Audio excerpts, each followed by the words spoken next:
அரசு பள்ளியில் 76வது பள்ளி ஆண்டு விழா. திரு பி. பிரின்ஸ்கஜேந்திரபாபு கல்வியாளர் சிறப்பு விருந்தினராக வருகை தந்தார். திண்டுக்கல் மாவட்டம் ரெட்டியார்சத்திரம் ஒன்றியம் ஆசாரிப்புதூர் ஊராட்சி ஒன்றிய நடுநிலைப் பள்ளியில் 76வது பள்ளி ஆண்டு விழா நேற்று மார்ச் 13ஆம் தேதி வெள்ளிக்கிழமை மாலை 5 மணியளவில் வெகு சிறப்பாக நடைபெற்றது. இவ்விழாவில் சிறப்பு அழைப்பாளர்களாக வருகை புரிந்த ரெட்டியார்சத்திரம் வட்டாரக் கல்வி அலுவலர்கள் திரு ச. தேவ ஆரோக்கியதாஸ் 1 மற்றும் திரு மு. பாண்டித்துரை 2, சென்னையிலிருந்து வருகை புரிந்த கல்வியாளரும் பொதுப்பள்ளிக்கான மாநில மேடை அமைப்பின் பொதுச் செயலாளர் மற்றும் நிறுவனர் திரு பி. பிரின்ஸ்கஜேந்திரபாபு அவர்கள் கலந்து கொண்டு விழாவில் சிறப்புரையாற்றினார். மேலும் ரெட்டியார்சத்திரம் வடக்கு ஒன்றிய செயலாளர் திரு எஸ். மணி, முருநெல்லிக்கோட்டை முன்னாள் ஊராட்சி மன்ற தலைவர் திரு வி. முருகன், முன்னாள் ஒன்றிய துணை சேர்மன் திருமதி டி. ராஜேஸ்வரி தமிழ்செல்வன் ஆகியோர் கலந்து கொண்டனர். மேலும் பெற்றோர் ஆசிரியர் கழக தலைவர், ஊர் முக்கியஸ்தர்கள், முன்னாள் மாணவர்கள், பெற்றோர்கள், மாணவர்கள், காலை மற்றும் மதிய உணவு பணியாளர்கள், பள்ளி மேலாண்மை குழு உறுப்பினர்கள் மற்றும் அண்டை பள்ளி ஆசிரியர்கள் ஆகியோர் கலந்து கொண்டனர். முன்னாள் மாணவர்கள் அனைத்து குழந்தைகளுக்கும் பெற்றோர்களுக்கும் இனிப்பு, காரம் மற்றும் தேநீர் வழங்கினார்கள். பள்ளி ஆசிரியர் திருமதி சி. ஜெயந்தி அவர்கள் வரவேற்புரை ஆற்றினார். பள்ளி தலைமை ஆசிரியர் திரு நா. இராகவன் பள்ளியின் செயல்பாடுகள் குறித்து ஆண்டறிக்கையை வாசித்தார். பள்ளியின் தலைமையாசிரியர் பள்ளி வளர்ச்சிக்கு எடுத்துக்காடாக உள்ளார் என அனைவராலும் பாராட்டப்பட்டனர். பள்ளி ஆசிரியர் திரு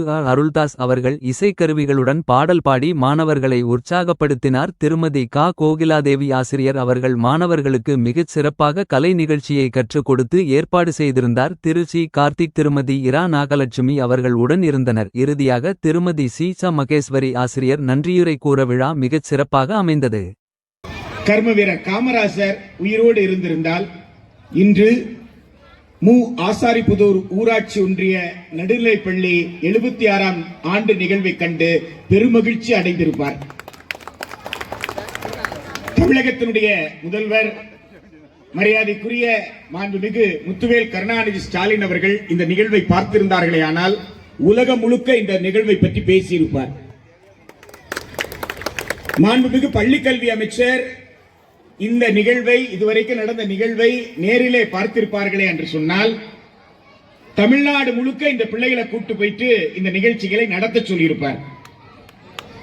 நான் இந்த பள்ளியில் வந்திருப்பதனாலவோ இந்த மேடையில் நிற்பதனாலவோ உங்களுடைய முகஸ்துதிக்காகவோ நான் இதை சொல்லவில்லை.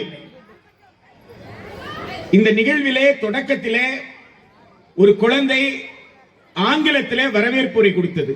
நீங்கள் கவனித்திருப்பீர்கள் நான் நினைக்கிறேன். இந்த நாடகத்தை பற்றி 2 வரிகளிலே அந்த குழந்தை ஆங்கிலத்தில் அறிமுகப்படுத்தியது, இன்னொரு குழந்தை தமிழ்ல அறிமுகப்படுத்தியது. நீங்கள் எல்லோரும் கவனித்திருப்பீர்கள் நினைக்கிறேன்.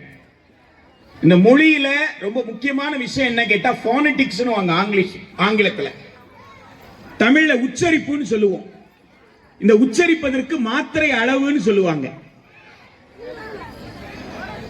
குறைந்த மாத்திரை அளவு, உயர்ந்த மாத்திரை அளவு என்று தமிழாசிரியர்கள் அந்த குழந்தைகளுக்கு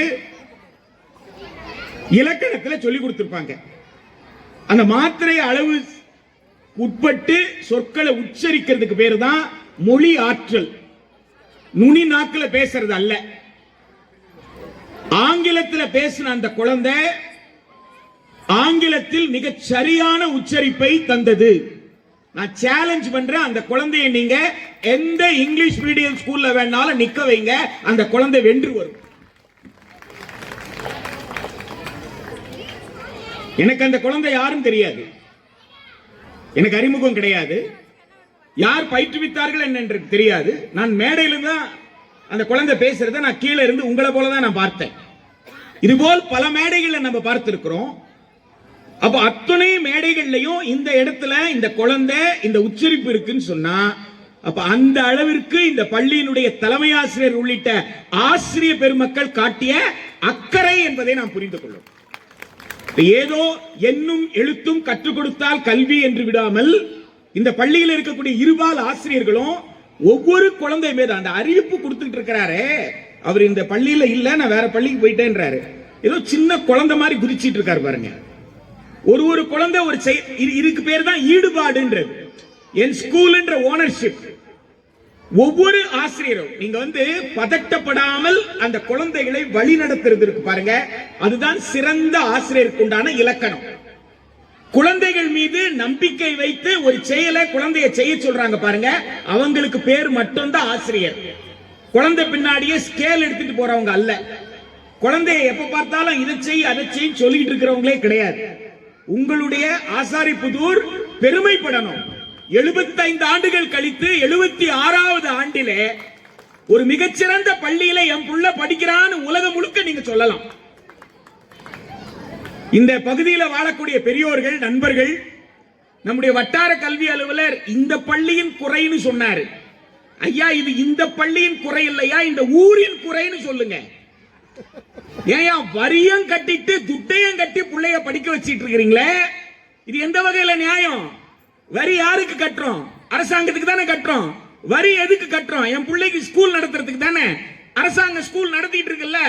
அப்போ என் வரி பணத்துல ஒரு ஸ்கூல் இயங்குதுன்னா அந்த ஸ்கூல்ல சேர்க்காம இல்ல நான் துட்டு கட்டி தான் சேர்ப்பேன்னா அது ஊர் குறையா பள்ளி குறையா? கொஞ்சம் யோசித்து பாருங்க. நீங்க தனியார் பள்ளியினுடைய ஆண்டு விழாக்கு போங்க. இங்க ஊரே திரண்டு இல்ல இந்த விழாவை கொண்டாடுது. முன்னாள் தலைவர், முன்னாள் துணைத் தலைவர், பள்ளிக்கென்று உழைத்தவர், முன்னாள் மாணவர், எங்கெங்கிருந்து இருக்கிற ஓடி வர்றாங்கல்ல. ஊர் கொண்டாடுது இல்ல. ஊர் கொண்டாடுனா அதுக்கு பேர் பள்ளிக்கூடம். நிர்வாகமே மேடையில உட்கார்ந்துட்டு இருந்தா அதுக்கு பேர் என்ன கிடையாது? பள்ளிக்கூடம் கிடையாது. அப்ப ஊரே கொண்டாடக்கூடிய பள்ளிக்கூடம்னா எந்த பள்ளிக்கூடம்? அது அரசு பள்ளிக்கூடமாக இருந்திருக்கும். இப்போ ஒரு நாடகத்தை நடத்தினாங்க. நம்ம வட்டார கல்வி அலுவலர்கள் கூட அதை பற்றி குறிப்பிட்டார்கள். 2 பேருமே ரொம்ப சிறப்பாக இந்த பள்ளியினுடைய பல்வேறு செயல்பாடுகளை சொன்னார்கள். இந்த அறிவியல் ஆசிரியர்கள், தமிழாசிரியர்கள், ஆங்கில ஆசிரியர்கள், கணித ஆசிரியர்கள், சமூகவியல் ஆசிரியர்கள் எந்த அளவிற்கு அந்த குழந்தைகளுக்கு பாடத்தை உணர வைத்திருந்தால் அந்த குழந்தை கால் சாகன் ஆங்கிலத்தில் எழுதின கவிதையை தமிழில் சொன்னாள். நீங்க கவனிச்சிருப்பீங்க. கால் சாகன் ஐரோப்பாவில் இருக்கக்கூடியவன். ஐரோப்பாவில் இருக்கிற கால் சாகன் நட்சத்திரங்களை பற்றி பேசிய கால் சாகன், சூரிய குடும்பத்தை பற்றி பல்வேறு கட்டுரைகள், புதினங்கள் எழுதிய கால் சாகன், அந்த கால் சாகன் ஒரு விண்கலம் போயிருக்கு. அந்த விண்கலம் ஓராண்டு சுற்றுப்பயணத்தை முடிக்குது. அதற்கு பிறகு அந்த விண்கலம் அதோட ஆயுள் முடிய போகுது. அப்ப கால் சாகனுடைய வேண்டுகோள் என்னன்னு கேட்டா, ஒரு முறை அந்த விண்கலத்தில் இருக்கக்கூடிய அந்த கேமராவை பூமியை பார்த்து திருப்புங்கன்னு கேட்கிறார். பூமியை பார்த்து அந்த கேமராவை திருப்புங்க, அந்த கேமரால இருந்து ஒரு படத்தை எடுக்க சொல்லுங்க அப்படின்னு கால் சாகன் ஒரு கோரிக்கை வைக்கிறார். கால் சாகனுடைய கோரிக்கை ஏற்று அந்த விண்கலத்தில் இருந்த அந்த கேமரா பூமியை பார்க்குது. பூமியிலிருந்து ஒரு படம் எடுக்குது. அந்த படம் உலகத்துல மிக பிரபலமான படம். அது வெறும் இருட்டா இருக்கிற இடத்துல ஒரே ஒரு சின்ன ப்ளூ டாட் தெரியும். நீல கலர்ல ஒரு சின்ன ஒரு புள்ளி தெரியும். அந்த புள்ளியை பார்த்த உடனே கால் சாகன் எழுதின ஆங்கில கவிதையைத்தான் தமிழில் மொழிபெயர்த்து ஊராட்சி நடுநிலைப்பள்ளி ஆசாரிப்புதூர் மாணவி இந்த மேடையிலே சொன்னால், இதை விட வேற என்னங்க உங்களுக்கு சிறப்பு வேண்டும்? கொஞ்சம் யோசித்து பாருங்கள்.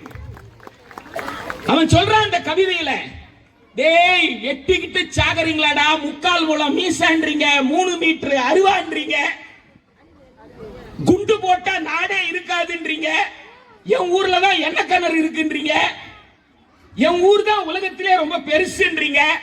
ஆனா நாம அத்துணை பேரை சேர்த்து எங்க வாழ்றோம் தெரியுமா? அதோ தெரியுது பாரு, அந்த தம்மா தூண்டு புள்ளியில தான் வாழ்றோம். இந்த சின்ன புள்ளிக்குள்ள இருந்துகிட்டு இத்தனை மீசை முறுக்கல் வேண்டுமான்னு கேட்கிறான். இவ்வளவு முறுக்கல் வேண்டுமா உனக்கு? மனுஷனா வாழ்ந்துட்டு போயாண்டான்றான். அவன் மனுஷனா வாழ்ந்துட்டு போயாண்டா அப்படின்னு சொன்ன அந்த கவிதையை தான் இந்த பிள்ளைங்க அந்த ஆங்கில கவிதையை தமிழ்ல மிக அழகாக இங்க எடுத்து வந்து சொன்னாங்க. இங்க நான் சேலஞ்ச் பண்றேங்க. இந்த குழந்தைங்க மைட்டோகாண்ட்ரியாவை பத்தி பேசினாங்களே, Y குரோமோசோம் பத்தி பேசினாங்களே, ஒரு சிபிஎஸ்இ பள்ளியில் இருக்கிற ஒரு 8ஆம் கிளாஸ் குழந்தையை பார்த்து பேச சொல்லுங்க. 8ஆம் கிளாஸ் பண்ண வேண்டாம், 10ஆம் கிளாஸ் குழந்தையை பேச சொல்லுங்க. Y குரோமோசோம்னா என்னன்னு சொல்ல சொல்லுங்க.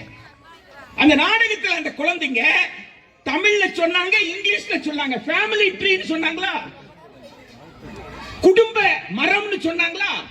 அந்த குடும்ப மரம் என்றது உலகத்தில் இருக்கிற அனைத்து கண்டங்கள்ல இருந்தும் பல லட்சம் பேர் பங்கேற்ற பல கோடி ரூபாய் செலவு செய்து நடந்த ஆய்வு. அது சாதாரண ஆய்வு அல்ல.